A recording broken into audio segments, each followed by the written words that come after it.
Bom dia, galera! Vamos dar início à nossa primeira aula da disciplina de farmacologia, tá?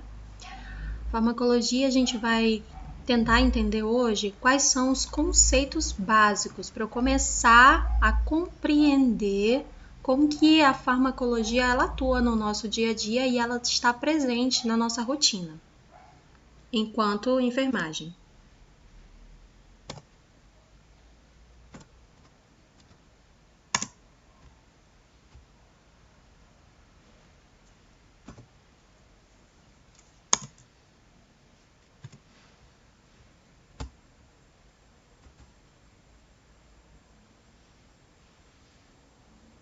Olha só, a farmacologia ela é uma ciência e ela vai estudar a ação dos fármacos dentro do nosso organismo ou dentro de um organismo vivo, tá?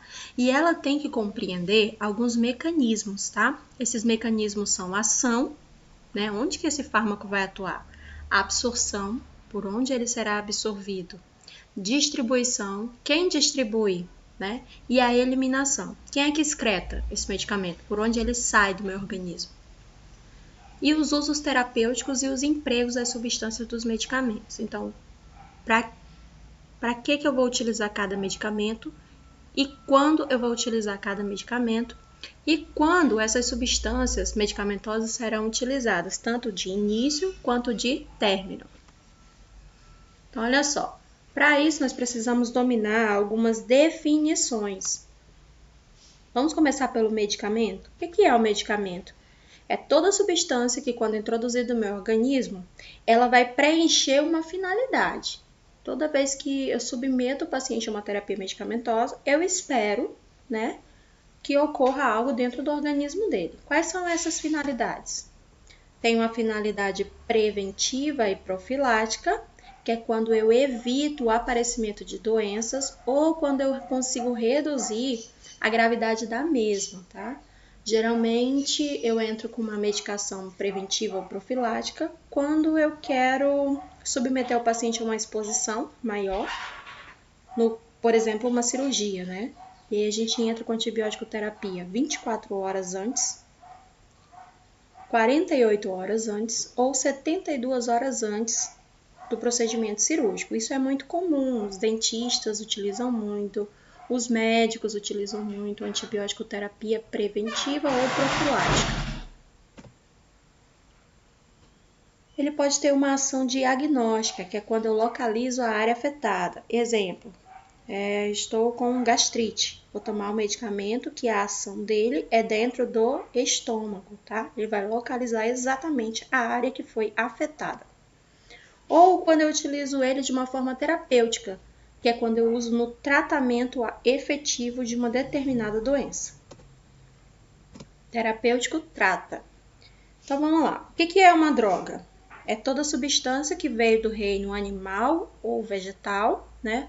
Ou ela é do reino animal e vegetal ao mesmo tempo, e poderá ser transformada em medicamento, né? Então ela vem do seu sítio natural na forma de droga, né, o componente químico que ela tem, e ela vai para o laboratório, vai ser pesquisada, tá? Vai ser observada, vai ser lançada no mercado e distribuída com alguma finalidade. E aí ela vira medicamento. Quando a indústria farmacêutica sabe exatamente qual é a atuação dessa droga, né, dentro do organismo vivo, qual é a farmacodinâmica, qual é a farmacocinética e qual é a ação dela dentro do meu organismo, né?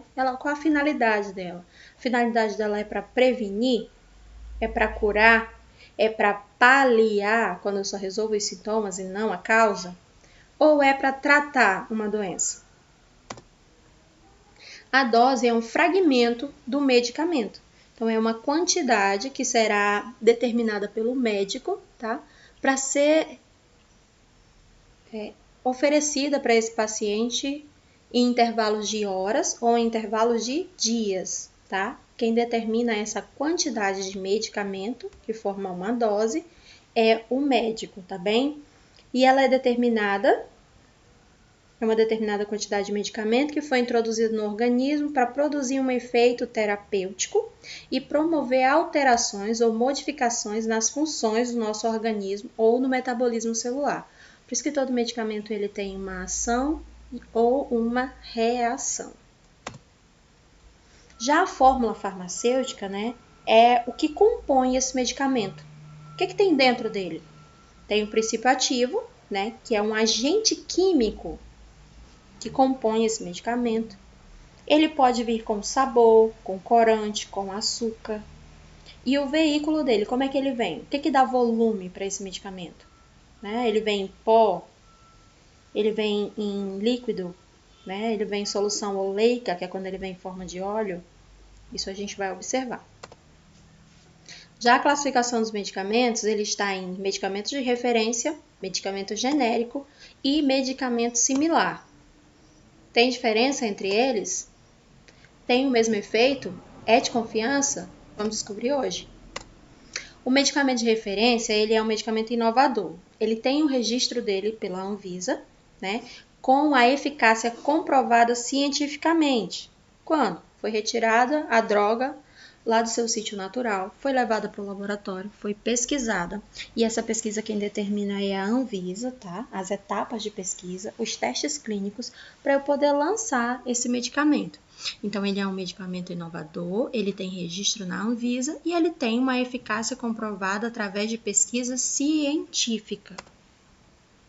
Já os genéricos são medicamentos que apresentam o princípio ativo idêntico, ou seja, tem a mesma droga que o medicamento de referência, tá bem? E é assegurado por testes também apresentados à Anvisa. Então, a Anvisa regulamenta a produção do genérico.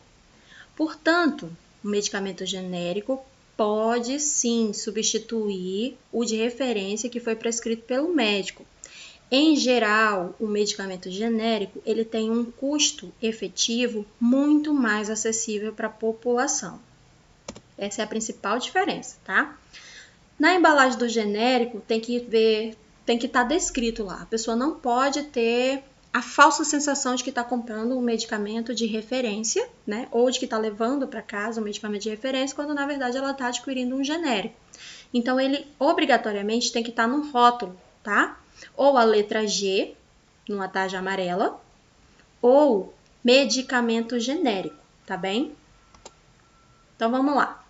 Esse aqui é um medicamento genérico. Como que a gente sabe disso? Porque está escrito, né, de uma forma clara e objetiva, que qualquer pessoa que consiga decodificar letras, ela consegue observar que essa medicação é genérica. Tem lá em cima, ó, na parte azul, o nome do laboratório que produziu. Logo abaixo, onde está brometo de ipatrópio, é o princípio ativo, é a droga que compõe esse medicamento. E embaixo ainda tem dizendo de novo, ó, medicamento genérico de acordo com a lei 9.787 de 1999.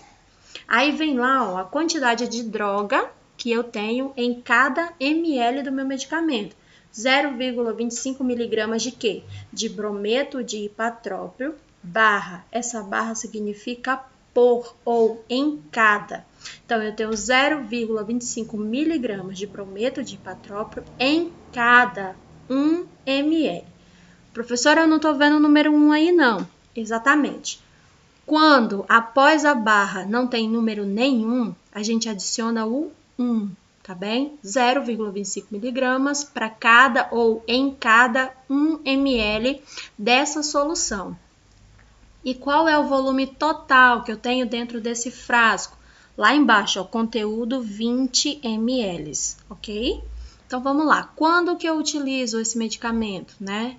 O uso dele é inalatório, ou seja, para fazer nebulização. Quem que pode usar? Adulto e criança acima de 2 anos. Aí embaixo de novo, ó, solução para inalação.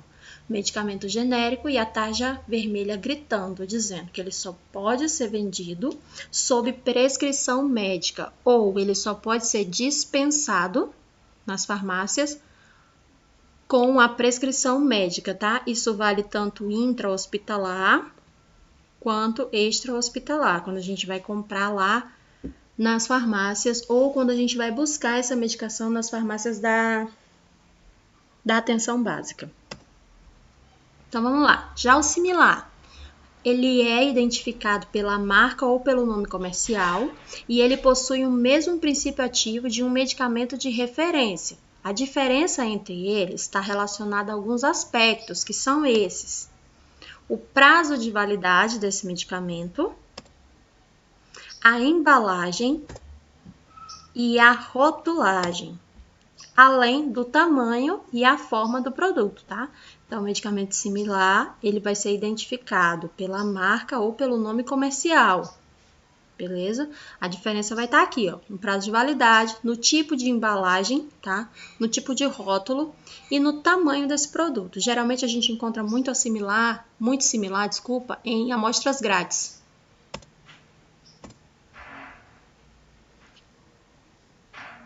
Os similares devem informar na bula que são substitutos aos medicamentos de marca, tá? Aos de referência.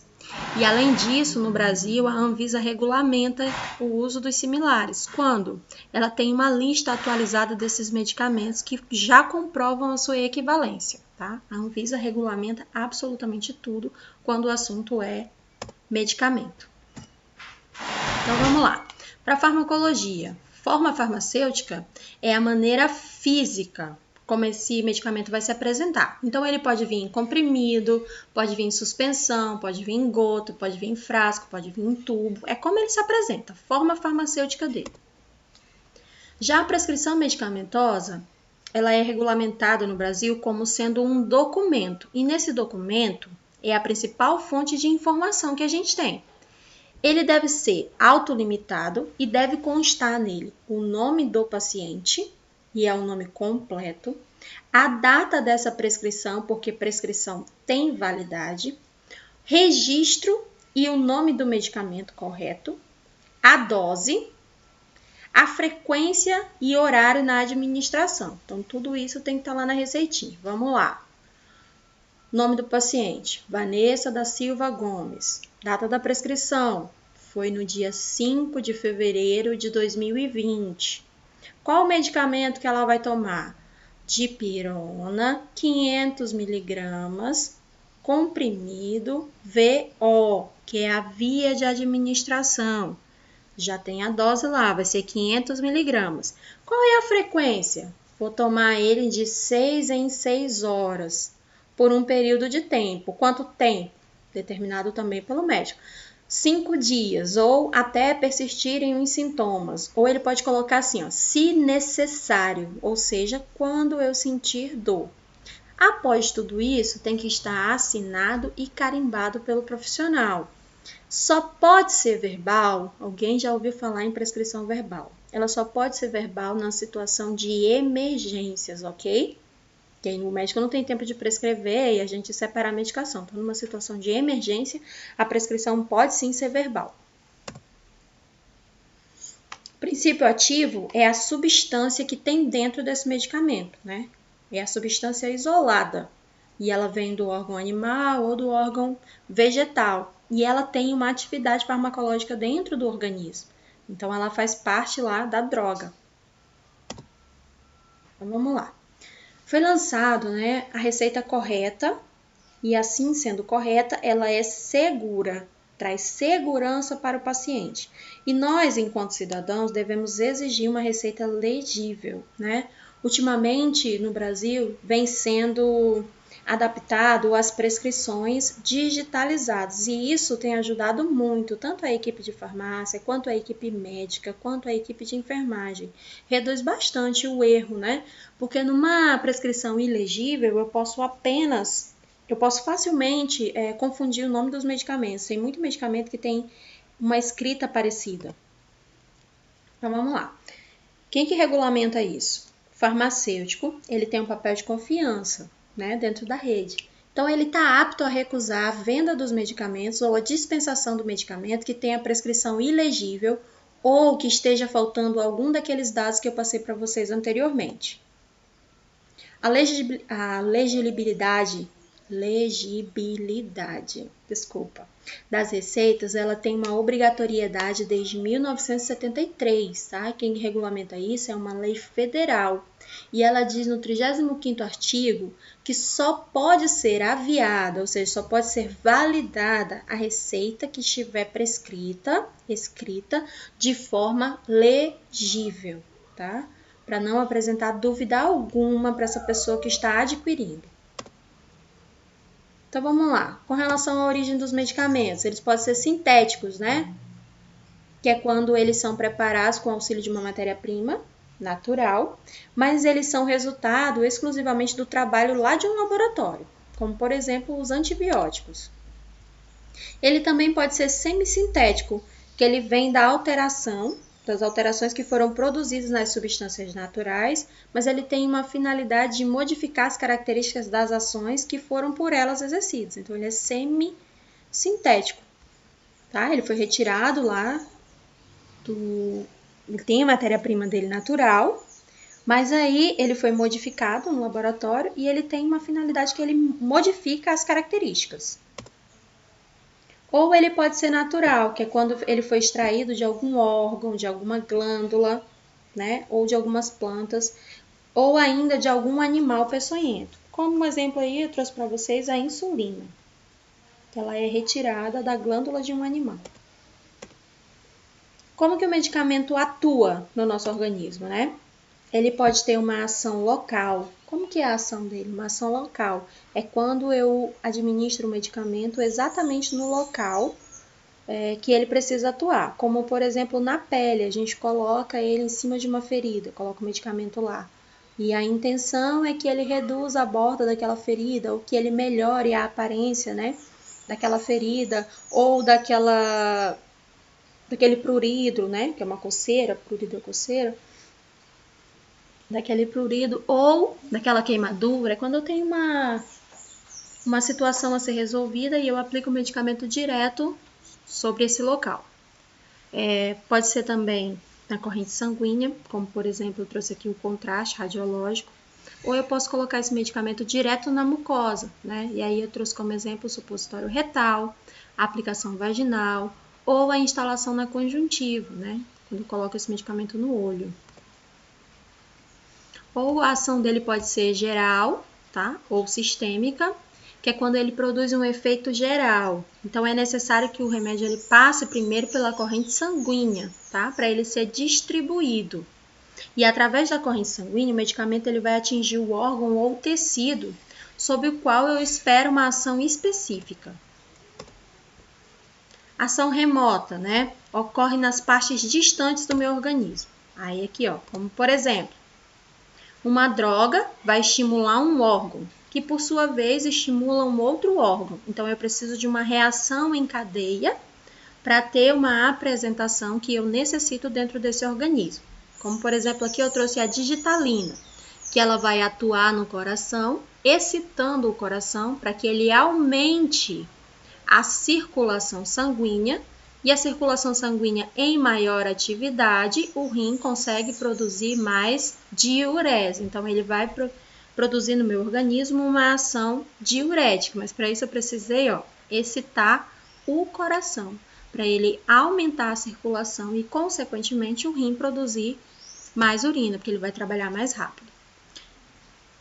Ação local ou geral, quando uma droga que foi aplicada pode produzir um efeito local, sendo absorvida, né? Depois que ela foi absorvida, ela provoca um efeito geral, tá bem? Como, por exemplo, um creme, uma pomada que a gente passa, né? Um creme, na verdade. A gente passa o creme, faz o esfregaço e espera ele ser absorvido pelo organismo na espera de uma ação geral. Por exemplo, olha aqui, ó, eu tenho a epinefrina. A epinefrina, quando a pessoa chega lá no hospital com epistaxe, que é o sangramento nasal, daí eu pego a ampola de epinefrina com prescrição médica, tá? Quebro ela e coloco numa gaze. Jogo aquele líquido numa gaze. Daí eu coloco dentro do nariz da pessoa, né? Coloco na mucosa. Pode ser assim ou pode ser inalada também. E aí ela vai estancar a hemorragia. Mas como que ela vai estancar essa hemorragia? Quando ela for absorvida pela corrente circulatória, né, corrente sanguínea, ela aumenta a pressão arterial. Quando ela aumenta a pressão arterial, ela causa no vaso o que a gente chama de vasoconstrição, estreitamento das paredes do vaso. Se o vaso está contrito, ou seja, fechado, não vai sair sangue. Então, eu estanco aquela hemorragia com uma ação local e um efeito geral. Então, os medicamentos eles são apresentados aqui no mercado para gente, né, no estado sólido, líquido e gasoso. Sólido é quando ele vem comprimido, pó, draga, cápsula, pastilha, enema, clister, lavagem, irrigação, supositório, pomada e creme. Alguém sabe a diferença de pomada para creme? Tá bem. A pomada, ela tem óleo na sua composição. Então, quando a gente passa a pomada sobre a pele ou sobre a área afetada, ela cria uma película protetora, tá? Já o creme não, ele é à base de água, tem água na sua composição e a água é absorvida pela pele. Então, quando a gente administra, o creme, ele é absorvido pela pele, ok? Pomada cria uma película de proteção e na apresentação creme é absorvido pela pele. Quando ele vem em líquido, tá? Ele pode se apresentar como solução, xarope, elixir, emulsão, colírio. Gasoso, né? Ele vem na apresentação de gás. Pode ser o oxigênio, o carbogênio, pode ser o ozônio, tá bem? E aerosol, como por exemplo eu trouxe aqui para vocês o Aerolin Spray, tá? Ou aquelas medicações que são inalatórias. Já as ações terapêuticas mais comuns, né? É curativa ou específica, quando eu removo o agente causador daquela doença, ou seja, eu trato a causa. Exemplo, a pessoa está com uma infecção bacteriana. Então, ela faz uso de antibiótico para matar, aniquilar essa bactéria do sistema dele de defesa e, consequentemente, aquela bactéria não vai mais promover os sintomas daquela doença. Então, eu não resolvi o sintoma, o meu foco é a doença. De exemplo aqui, o antibiótico. Ou eu posso utilizar o medicamento com uma ação paliativa ou sintomática, né? Que é quando ela só alivia os sintomas da doença. Ela não trata a doença. Ela alivia, melhora os sintomas. Exemplo, dor de cabeça muito forte e aí eu não investiguei a causa. O que está causando aquela dor de cabeça? Não, eu só quero resolver a dor de cabeça. Então, eu faço o que no paciente? Um analgésico. Né, que eu estou preocupada aqui, ó, só com sintoma. A causa eu não tenho tempo para investigar. Ou uma ação substitutiva, que é quando eu vou repor, né, o que está ausente no meu organismo. Exemplo, o paciente é diabético e ele não produz insulina. O pâncreas dele era para produzir insulina. Mas por alguma disfunção no organismo causado pelo diabetes tipo 1, ele não produz. Então, eu preciso substituir dentro desse organismo a insulina para que ele possa estabelecer as suas funções normais e ter uma vida cotidiana o mais normal possível, tá? Deixei aqui exemplo para vocês a insulina. O que é a farmacocinética? A farmacocinética é o caminho que o medicamento faz dentro do meu organismo. E esse caminho, para ser acessado, né, pelo medicamento, eu preciso de uma porta de entrada. E essa porta de entrada são as vias de administração. Então, essa via pode ser enteral ou via parenteral. Na via enteral, os medicamentos eles precisam do aparelho gastrointestinal para ser digerido, absorvido, distribuído, biotransformado e, consequentemente, excretado. A via parenteral não faz uso desse sistema, tá? A gente faz um depósito ou direto na veia, tá? Ou direto no músculo. Tá? E aí ocorre a absorção, o medicamento é absorvido pelo organismo, é distribuído na corrente sanguínea, é biotransformado no meu fígado, utilizado pelo meu corpo, e em seguida ele vai ser excretado pelo meu rim. Então o medicamento, geralmente, ele danifica células do fígado e pode também danificar a célula dos rins. Nós classificamos esses medicamentos como nefrotóxicos para o fígado, ou seja, medicamento hepatotóxico, e quando ele apresenta toxicidade ao rins, nós chamamos ele de medicamento nefrotóxico. Existem medicamentos que são tanto hepatotóxico quanto nefrotóxico. E é por isso que a utilização dos medicamentos, para ser segura, ela precisa passar por um estudo. E quem faz esse estudo é o médico, então apenas ele está apto a realizar uma prescrição medicamentosa. Uma vez que a droga ela entra no organismo,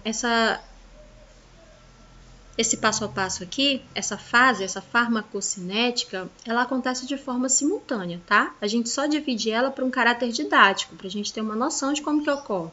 Então, primeiro vai ser absorvido, distribuído, metabolizado, né?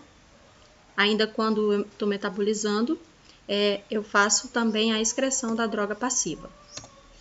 Aqui, ó, depois de metabolizada, ou biotransformada no fígado, ela vai ser excretada. Então, vamos lá.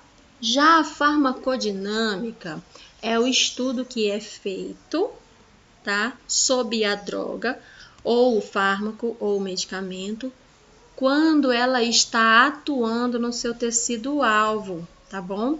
E a gente entende que tecido-alvo é o órgão ou o sítio onde a droga tem o seu efeito propriamente dito. É quando a droga vai começar a trabalhar. Então, na farmacocinética, eu tenho uma porta de entrada para começar o caminho que a droga vai fazer dentro do meu organismo. Enquanto a droga está passando pelo meu organismo, enquanto está ocorrendo a farmacocinética, a dinâmica do fármaco também é observada, ou seja, quais são as ações desse fármaco dentro do meu organismo e quais são as reações que esse fármaco, né, quais são as alterações que esse fármaco vai produzir dentro deste organismo que está recebendo essa administração da terapia medicamentosa. Então, vamos lá. Eu tenho um local de ação, né, onde ele vai atuar e como ele vai atuar. E isso vai gerar um efeito dentro do meu corpo. Então, vamos lá, ó. A relação droga-organismo. Na cinética, eu tenho as vias de administração, que vão ser absorção, distribuição, biotransformação. Já a farmacodinâmica, ela tem aqui, ó, qual é o seu local de ação? Como que ela vai agir e quais os efeitos que ela vai causar, tá bem? Cinética é caminho, por onde vai passar, mas para passar ela precisa entrar, ou seja, sistema chave-fechadura, qual é a porta de entrada para ela ser absorvida, distribuída, biotransformada e excretada. Enquanto isso, ela vai procurar, a droga está procurando o local de ação, como vai atuar e quais os efeitos que ela vai me trazer. Então, vamos lá. Dose de medicamento pode ser mínima, máxima, tóxica ou letal, tá? Quem fica com os cuidados com relação à dose dos medicamentos são os médicos. A enfermagem fica com o cálculo das medicações, para que a gente não faça dose mínima, dose máxima, tóxica ou letal. Quais são os fatores que modificam essa dosagem? A idade, por exemplo, pediatria, né, é uma concentração de droga. Geriatria, uma concentração de droga. Esses são os extremos, tá? Quem está no grupo intermediário é uma outra concentração de droga. O sexo também determina a dosagem. Existem algumas patologias que o tratamento para o homem requer uma dosagem e o tratamento para a mulher é uma outra dosagem. Como exemplo disso, nós temos a sífilis. As condições que esse paciente está, tá? O estado geral dele, para que o médico possa pensar aí na dose. Os fatores psicológicos, tá? Esse paciente está apto psicologicamente a aderir à terapêutica medicamentosa. Os fatores ambientais, né? Aqui entra a questão do armazenamento do medicamento. Às vezes o medicamento é de geladeira e o paciente não tem onde armazenar em casa. Temperatura, tá?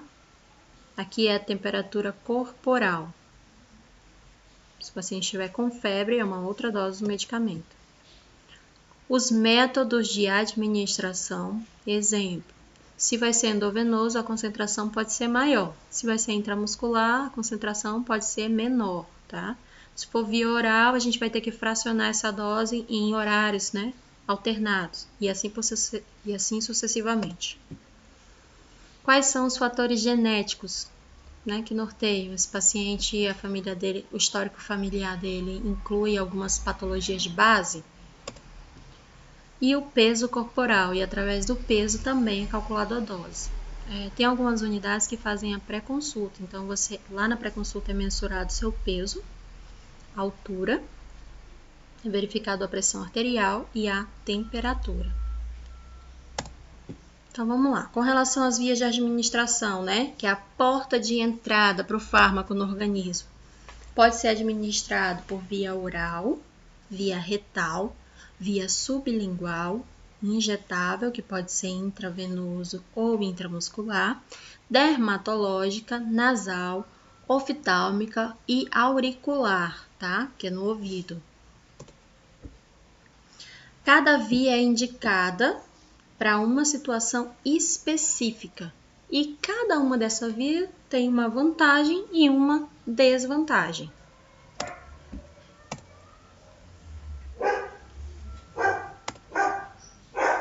Então vamos lá, vamos dividir as vias de administração em dois grupos, via enteral e via parenteral. Acabei de falar para vocês sobre isso, tá? A via enteral, ela vem do grego, significa intestino. Então são as vias que vão passar pelo sistema gastrointestinal. São elas: oral, sublingual e retal. Já a via parenteral, o para significa ao lado, né? Ao lado da via intestinal. Então, enteral passa pelo intestino, parenteral passa ao lado, ou seja, é uma via que não necessita desse sistema para trabalhar. Então, são elas intravenosa, intramuscular, subcutânea, respiratória, tópica, entre outras, mas essas são as mais comuns. Então, vamos lá. Existe hoje a regra dos 13 certos para a administração da terapia medicamentosa no paciente. Prescrição correta, né? Essa prescrição, ela, quando realizada para esse paciente, foi pensada em alguns critérios, né? Como, por exemplo, qual foi o diagnóstico?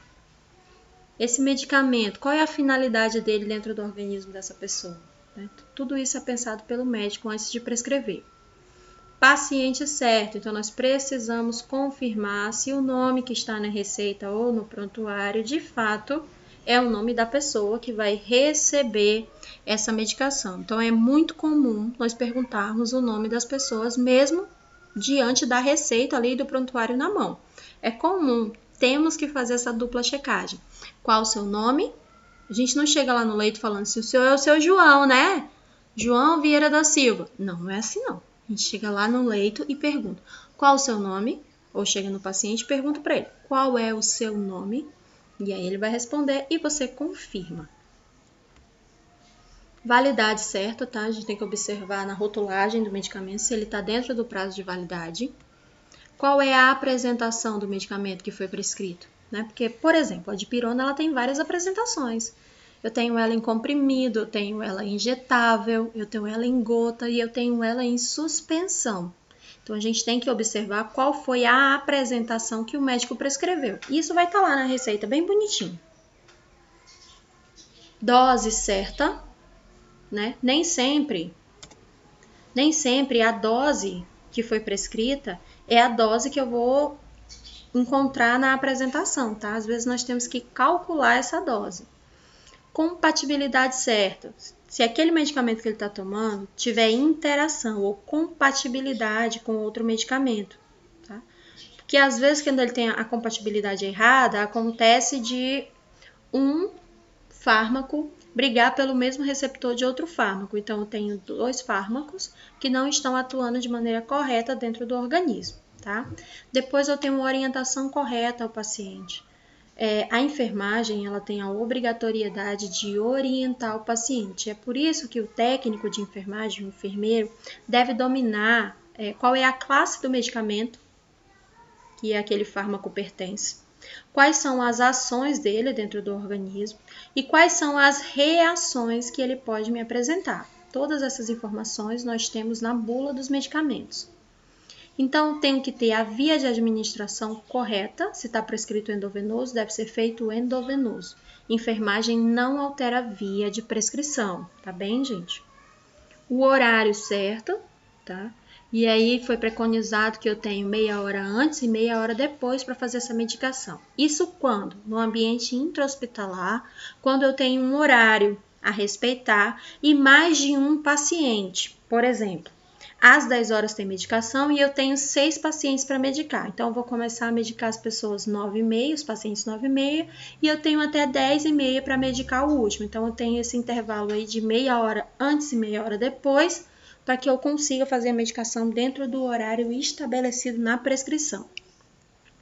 O tempo de administração, gente, tem que ser correto. Principalmente na soroterapia. Tem lá a soroterapia de 8 em 8 horas. É para correr em 8 horas esse soro. Tá? Ele não pode ser colocado daqui meia hora, o acompanhante volta e diz acabou. Não, por isso que existe um cálculo de gotejamento. Toda a medicação ela tem um tempo de infusão, tempo de administração. E se a ação desse fármaco foi a correta, foi a ação que eu esperava no organismo. Por exemplo, a pessoa estava com dor, eu faço um analgésico, eu espero o quê? Que melhore a dor. Então essa é uma ação correta do fármaco. Ou a pessoa está com uma infecção, eu administro a medicação, no segundo, terceiro dia de medicação, essa pessoa esse organismo já está reagindo de maneira correta, dentro do esperado. E o registro, gente, nós temos que registrar de maneira certa, tá? No prontuário do paciente ou na receita do paciente. Temos que colocar a data que foi realizado aquilo e o horário. E vamos lá e vamos checar. Então, vamos lá. O medicamento, ele, para ser administrado, né? As soroterapias, obrigatoriamente, no mínimo, 5 certos, tá? No mínimo, que são eles. O paciente certo, então você vai colocar o nome do paciente e o leito. Isso é para identificar a medicação, tá, gente? Soroterapia, uma dipirona que você vai fazer, algum medicamento que você vai diluir e vai administrar no seu paciente. Para você administrar nele, você tem que ter, no mínimo, esses 5 certos em mente. E na identificação. Então, é paciente certo, o nome dele e o leito. Medicamento certo, qual é a droga que você está levando para ele? Né? Qual é a solução que você vai infundir nele? A dose também tem que estar lá. Digamos que você vai administrar uma dipirona, então vai ter lá João Vieira da Silva, leito 75, medicamento dipirona. Aí qual foi a dose que o médico prescreveu? Digamos que ele prescreveu 1000 miligramas ou 1 grama. 1 grama de dipirona, tá? Então eu já tenho o medicamento e a dose. E agora eu vou colocar também qual é a via que eu vou administrar isso. Então eu coloco lá, via endovenosa, via EV. E em que horário eu vou fazer isso? Daí eu coloco lá do lado, às 10 horas da manhã, tá? No mínimo a gente tem que colocar assim. Nós não podemos confundir data com horário, tá? A prescrição intra-hospitalar, a prescrição do hospital, ela tem validade por 24 horas. Tá? As prescrições que são passadas em postos de saúde, ela pode ter uma validade de 7 dias para antibiótico, pode ter uma validade, né, mensal, pode ter uma validade trimestral para 90 dias, né? E aí quem determina isso é o médico pela classe de medicamento que ele vai estar passando para esse paciente.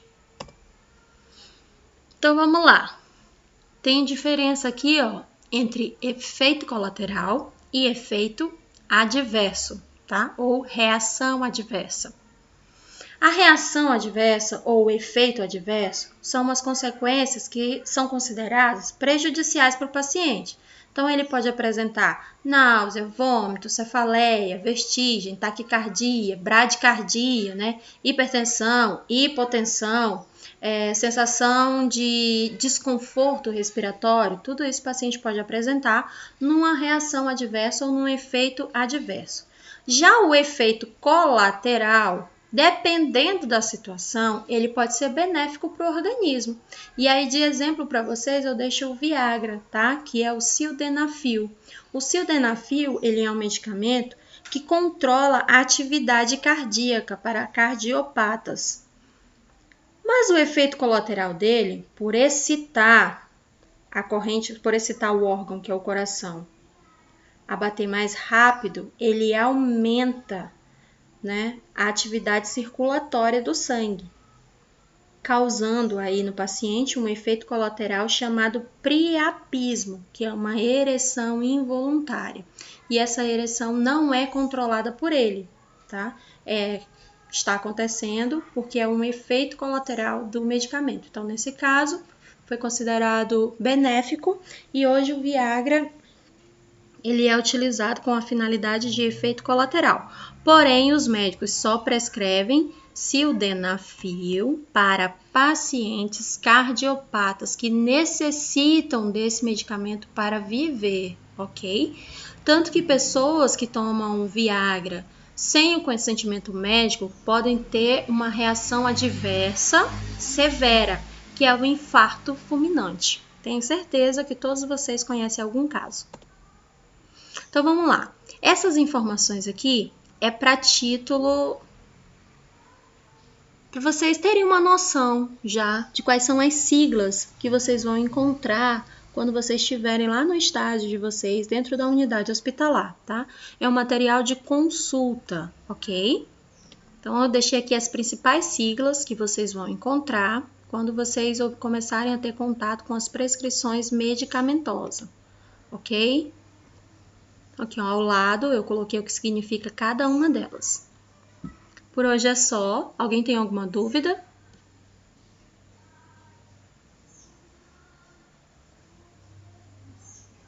Ok, gente, então até o nosso próximo encontro. Tenham todos um bom dia.